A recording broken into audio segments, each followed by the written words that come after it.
हरे कृष्णा। प्रिय भक्तजनों, जैसा कि आप सभी जानते हैं कि देवशयनी एकादशी से लेकर देव उठनी एकादशी तक चातुर्मास का समय होता है। भगवान श्री हरि अपने क्षीर सागर में शयन करने चले जाते हैं और यह समय आध्यात्मिक पूजा, तप, तपस्या, कथा कहानियों को सुनने का होता है, नियम धर्म अपनाने का होता है। कहते हैं कि इन 4 महीनों में जो भी साधक नित्य प्रति भगवान श्री हरि और भगवान भोलेनाथ की कथाओं को सुनता है, दान धर्म करता है, तप करता है, भगवान उसकी सभी मनोकामनाओं को पूरी करते हैं। तो आज मैं आपको सुनाने जा रही हूँ पूरे चातुर्मास में सुनी जाने वाली भगवान श्री हरि की बड़ी ही सुंदर और पवित्र कथा। आप इस कथा को नित्य प्रति नियम से जरूर सुनिएगा। तो आइए भगवान श्री हरि विष्णु और भोलेनाथ का ध्यान करते हुए कथा को सुनते हैं। एक समय ऐसा था जब दैत्यराज बलि तप और पराक्रम से इतने शक्तिशाली हो गए थे कि उन्होंने इंद्रलोक सहित तीनों लोकों पर अधिकार प्राप्त कर लिया। वे अत्यंत धर्मपरायण और दानशील भी थे, परंतु उनके बढ़ते हुए प्रभाव से देव चिंतित हो उठे। देवों की प्रार्थना पर भगवान विष्णु ने सृष्टि में संतुलन स्थापित करने के लिए एक अद्भुत लीला रची। भगवान विष्णु ने एक छोटे से तेजस्वी वामन ब्राह्मण बालक का रूप धारण किया और राजा बलि द्वारा आयोजित किए गए विश्वजीत यज्ञ में पहुंच गए। बलि दानवीरता के लिए प्रसिद्ध थे। उन्होंने बामन से कुछ भी मांगने को कहा। बामन ने अत्यंत नम्रता पूर्वक केवल 3 पग भूमि की याचना की। बलि के गुरु शुक्राचार्य जी, जो त्रिकालदर्शी थे, उन्होंने तुरंत पहचान लिया यह कोई साधारण बालक नहीं, स्वयं भगवान विष्णु हैं। उन्होंने बलि को इस दान से रोकने का प्रयास किया, परंतु बलि वचन से हटना नहीं चाहते थे। उन्होंने गुरु की चेतावनी को दरकिनार करते हुए बामन को 3 पग भूमि दान में देने का संकल्प ले लिया। जैसे ही बलि ने संकल्प किया, भगवान बामन ने अपना विराट रूप धारण कर लिया। उनका शरीर इतना विशाल हो गया कि उन्होंने पूरे ब्रह्मांड को अपने में समा लिया। पहले पग में भगवान ने अपनी विशाल देह से संपूर्ण पृथ्वी, आकाश और सभी दिशाओं को माप लिया। कोई भी कल्पना नहीं कर सकता था कि एक छोटा सा ब्राह्मण बालक इतना विशाल रूप धारण कर सकता है। दूसरे पग में उन्होंने संपूर्ण लोकों और सभी लोकों को नाप लिया। अब तीनों लोकों में से कोई भी स्थान शेष नहीं बचा जहां भगवान अपना तीसरा पग रख सके। अब तीसरे पग के लिए कोई स्थान नहीं बचा। तब भगवान बामन ने राजा बलि से पूछा, बलि, मैंने अपने 2 पगों से सभी पृथ्वी को नाप लिया, सारी सृष्टि को नाप लिया। अब तीसरे पग के लिए मुझे कहाँ स्थान दोगे? राजा बलि, जो अपने वचन के पक्के थे, भगवान की लीला को समझ चुके थे, उन्होंने बिना संकोच किए हाथ जोड़कर कहा, प्रभु, मेरे पास कुछ शेष नहीं। यदि आप मेरे दान से प्रसन्न हैं तो कृपया करके अपना तीसरा पग मेरे मस्तक पर रखिए। राजा बलि की अद्भुत भक्ति, त्याग, दान, वीरता से भगवान अत्यंत प्रसन्न हुए। उन्होंने राजा बलि की मस्तक पर अपना तीसरा पग रखा और उन्हें पाताल लोक का अधिपति बना दिया। भगवान ने बलि से वर मांगने को कहा।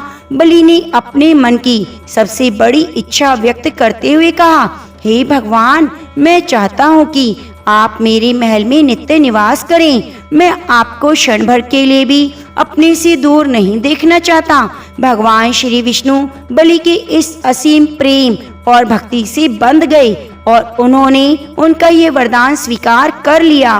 वे बलि के महल में द्वारपाल बनकर निवास करने लगे। जब भगवान श्री हरि विष्णु लंबे समय तक अपने लोक से नहीं लौटे तो उनकी अर्धांगिनी देवी लक्ष्मी चिंतित हो उठी। नारद जी से भगवान के पाताल लोक में निवास करने की बात जानकर देवी लक्ष्मी राजा बलि के पास पहुंची। उन्होंने राजा बलि को अपना भाई बनाया और रक्षाबंधन के पवित्र धागे से बांधा। इस स्नेह के बदले में लक्ष्मी जी ने बलि से एक वचन मांगा। कि भगवान विष्णु को उनकी वचन से मुक्त कर दो। राजा बलि, जो स्वयं भगवान की परम भक्त थे, उन्होंने देवी लक्ष्मी की अनुरोध को सहर्ष स्वीकार कर लिया। तब भगवान विष्णु ने बलि को आशीर्वाद देते हुए कहा कि वे देवशयनी एकादशी से देव उठनी एकादशी तक 4 माह के लिए पाताल लोक में बलि के यहाँ निवास करेंगे। यह अवधि चातुर्मास कहलाती है। इस प्रकार से देवशयनी एकादशी वह पवित्र दिन है जब भगवान विष्णु अपनी लीला के अनुसार योग निद्रा के लिए क्षीर सागर में शयन करते हैं और राजा बलि के वचन को निभाने के लिए पाताल लोक में निवास करते हैं। प्रिय भक्तजनों, एक और यह व्रत कथा हमें भौतिक कष्टों से मुक्ति दिलाती है, तो दूसरी भगवान की भक्ति के प्रति अगाध प्रेम और लीलाओं का स्मरण कराती है। चातुर्मास की यह अवधि आत्म सुधार, तपस्या और भक्ति के गहन अनुभव का स्वर्णिम अवसर है, जब प्रकृति और आध्यात्मिक ऊर्जाएं हमें परमात्मा से जुड़ने के लिए विशेष रूप से प्रेरित करती हैं। तो प्रेम से बोलिए, लक्ष्मीपति नारायण भगवान की जय। प्रिय भक्तजनों, अब आइए सुनाते हैं आपको भगवान श्री कृष्ण की एक बड़ी ही अद्भुत कथा। भगवान श्री कृष्ण को पाने के लिए 3 दिन तक मरे हुए ऊंट के अंदर छिपी रही। आप सभी से अनुरोध है कि इस कथा को पूरा जरूर सुनिए। यह कथा है श्री कृष्ण की भक्त करमैती बाई जी की। करमैती बाई जी शेखावत राजा के पुरोहित श्री परशुराम जी की पुत्री थी। उनका निवास स्थान खंडेला राजस्थान था। परशुराम जी अधिकतर भागवत चर्चा और नाम कीर्तन में लीन रहते। भागवत चर्चा और नाम कीर्तन का प्रभाव अत्यंत गहरा था। करमैती बाई बचपन से ही भागवत चर्चा सुनती रही। महाभक्त के घर में जन्म लेने और नियमित भगवत चर्चा सुनने से उनके हृदय में प्रभु श्याम सुंदर के प्रति गहन अनुराग उत्पन्न हुआ।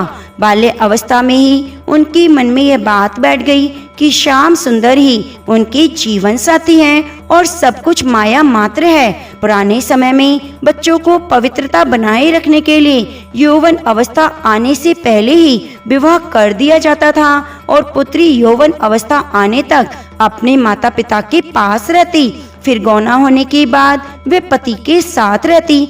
ऐसा ही करमैती बाई जी के साथ हुआ। उनका विवाह बचपन में हो गया। किशोर अवस्था की ओर कदम बढ़ते ही उनका गौना तय हुआ। उनकी ससुराल के लोग उत्साह से उन्हें अपने साथ ले जाने आए। परशुराम जी ने बेटी के गौने के लिए सुंदर वस्त्र आभूषण तैयार कराए, लेकिन जब करमैती बाई को यह पता चला उन्हें ससुराल जाना है तो उनके मन में भारी चिंता उत्पन्न हुई। उन्होंने सोचा ससुराल में भागवत चर्चा भक्ति नहीं होगी, वहाँ शायद राम कृष्ण हरि का नाम भी नहीं होगा। उनके मन में गहरी पीड़ा थी कि बचपन से लेकर अब तक जो भागवत चर्चा उनकी जीवन रेखा थी वह ससुराल में संभव नहीं होगी। उन्होंने निर्णय लिया, यदि भक्ति और भजन नहीं हो सकते तो ऐसा जीवन व्यर्थ है। उनके मन में विचार गहराई गई तो सीमा गया कि संसार का कोई सुख स्थायी नहीं। पति का रूप, यौवन, धन सभी समय के साथ समाप्त हो जाएंगे।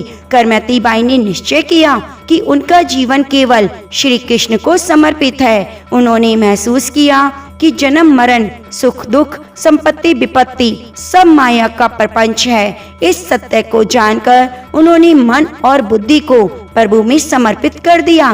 करमैती बाई जी ने निश्चय किया कि हड्डी और चमड़े से बना शरीर केवल तब तक सार्थक है जब तक प्रभु का चिंतन और सेवा में लगा रहे।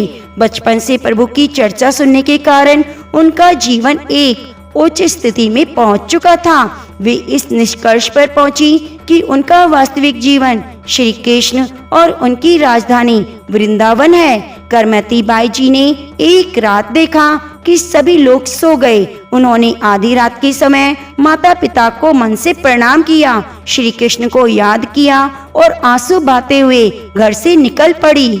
वे संसार के सुखों को छोड़कर निश्चय पूर्वक प्रभु के शरण में चल पड़ी। पति के साथ मिलन का समय था। नव विवाहिता होने के कारण सांसारिक सुखों की भरमार थी, लेकिन उन्होंने दृढ़ निश्चय किया कि अब से प्रभु के सिवा मेरा कोई नहीं। वह प्रभु के स्मरण और प्रेम में डूबकर वृंदावन की ओर चल पड़ी। उन्हें वृंदावन का पता नहीं था, फिर भी नंदन के प्रति विश्वास ने उनके कदम आगे बढ़ा दिए। जब कोई भागवत शरण लेकर संसार की सभी बंधनों को तिलांजलि देता है तो भगवान उसे गोद में ले लेते हैं। जैसे उन्होंने ये कदम उठाया तो श्याम सुंदर उनकी मानस पलट पर छा गए। ऐसा नहीं हो सकता कि कोई उनकी कदम बढ़ाए और प्रभु उनका साथ ना दे। जैसे उनके कदम आगे बढ़े, वृंदावन बिहारी ने अपने रूप माधुरी से उनके मन को आकर्षित कर लिया। प्रभु की शोभा अनोखी है, मोर मुकुट से सजी हुई अद्भुत छवि, घुंघराली अलौकिक झलक, चंदन तिलक से सुशोभित ललाट और कमल की तरह सुंदर नेत्र। ऐसा लगता है जैसे वे यह कह रहे हैं कि तुम्हारे लिए मैं प्रतीक्षा कर रहा था, आओ मेरे पास, कदम बढ़ाओ, मैं तुम्हारे स्वागत के लिए तैयार हूँ। उनके मन में अलग अलग तरंगे उठ रही थी, सोच रही थी कि वृंदावन जाऊंगी, मुझे प्रभु मिलेंगे, जब प्रभु मिलेंगे तो दौड़ के उन्हें गले लगाऊंगी, जब प्रभु मुझे गले लगाएंगे तो मैं उनके चरणों में लौट जाऊंगी।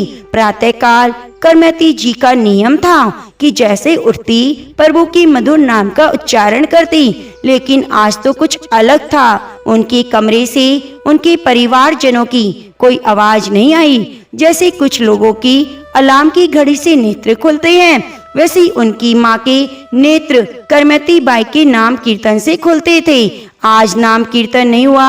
माँ ने सोचा कि रिश्तेदार आए हैं, शायद करमैती बाई देर से सोई होगी। वे कमरे में गई, लेकिन करमैती जी नहीं थी। अब तो हलचल मच गई, पूरे घर में खोज हुई, लेकिन करमैती बाई कहीं नहीं मिली। माता पिता को दुख हुआ। सबसे बड़ा दुख था कि ससुराल वालों को क्या जवाब देंगे। लोग कहेंगे लड़की भाग गई।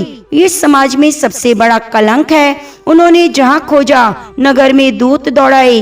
राज पुरोहित होने के कारण सूचना राजा तक पहुंची। राज सैनिकों को खोज में लगा दिया गया। करमैती बाई ने देखा राज सैनिक घोड़ों पर सवार होकर उनकी ओर आ रहे हैं। उन्हें समझ आ गया कि पिताजी ने खोज शुरू कर दी है। अब वह क्या करे, भागने का अवसर नहीं था। तभी उनकी नजर ऊंट के कंकाल पर पड़ी। यह कंकाल गिद्धों और सियारों द्वारा खाया हुआ था, पूरी तरह सड़ गया था, भारी दुर्गंध आ रही थी। करमैती बाई उसी कंकाल के भीतर छुप गई। उनके मन में केवल एक भाव था, श्री कृष्ण का मिलन। वह दुर्गंध भी उन्हें प्रिय लगी, क्योंकि उनके हृदय में केवल प्रभु का चिंतन था। भक्त के लिए ऐसी स्थिति में भी दुख नहीं होता, उसके लिए नरक भी आनंदमय हो जाता है। राज सैनिक चारों ओर खोज कर रहे थे, लेकिन किसी के मन में यह विचार नहीं आया कि वह इस कंकाल में हो सकती है। 3 दिन 3 रात तक वह उसी दुर्गंध भरे कंकाल में छिपी रही। ना कोई दुख, ना कोई घृणा, ना कोई शंका, ना ही प्रभु से कोई शिकायत। यह प्रेम का नियम है। प्रेमी कभी अपने प्रियतम पर उंगली नहीं उठाता। वह सोचता है हम तो आपके नाम पर निकले हैं, मुझे यहाँ रुकना पड़ा, इसमें भी आपकी लीला है। चौथे दिन उठ के कंकाल से निकली। उसी समय वहाँ तीर्थ यात्रियों का एक दल निकला जो नाम कीर्तन कर रहा था। वे उनके पीछे चल पड़ी। सब गंगा स्नान के लिए जा रहे थे। गंगा जी की शोभा देखकर करमैती बाई भी स्नान करने लग गई। स्नान के बाद विचार किया कि सोने का हार, अंगूठी, कंगन, ये सब भागवत मार्ग के पथिक को शोभा नहीं देते। उन्होंने कीमती आभूषण ब्राह्मणों और पुरोहितों को दान कर दिए। वृंदावन जाने का विचार करने लगी। गंगा स्नान के बाद वृंदावन धाम की यात्रा पर निकल पड़ी। वह उन्होंने अपने कपड़े भी त्याग दिए। वृंदावन में उन्होंने बट वृक्ष के पत्तों से अपना शरीर ढक लिया और पूरे शरीर पर गीली मिट्टी का लेप लगा लिया। ये गजब वैराग्य था। वे दिन रात भजन में लीन हो गई। उस समय वृंदावन का वास अत्यंत ही कठिन था। जंगलों में सिंह, भेड़िए, चीते, सांप, बिच्छू जैसे जीव घूमते थे। सुविधाएं नहीं थी। केवल सच्चे भागवत प्रेमी ही वृंदावन में रह सकते थे। करमैती बाई के पिता परशुराम जी ने सोचा, श्री कृष्ण की रूप माधुरी की चर्चा सुनकर शायद करमैती बाई का हृदय विकल हो उठा होगा। शायद वो वृंदावन चली गई होगी। उन्होंने तय किया वे उसे ढूंढने वृंदावन जाएंगे। वृंदावन पहुंचकर उन्हें पता चला एक नव युवती जो अत्यंत ही वैराग्यपूर्ण जीवन जी रही है, तपस्या में लीन थी। उन्हें लगा वह उनकी बेटी ही हो सकती है। वे एक बट वृक्ष पर चढ़ गए। उन्होंने देखा ब्रह्म कुंड पर कोई गहन ध्यान में बैठा है। उसकी आंखें बंद थी, अश्रु धारा प्रवाहित हो रही थी। भूमि भी उन आंसुओं से गीली हो चुकी थी।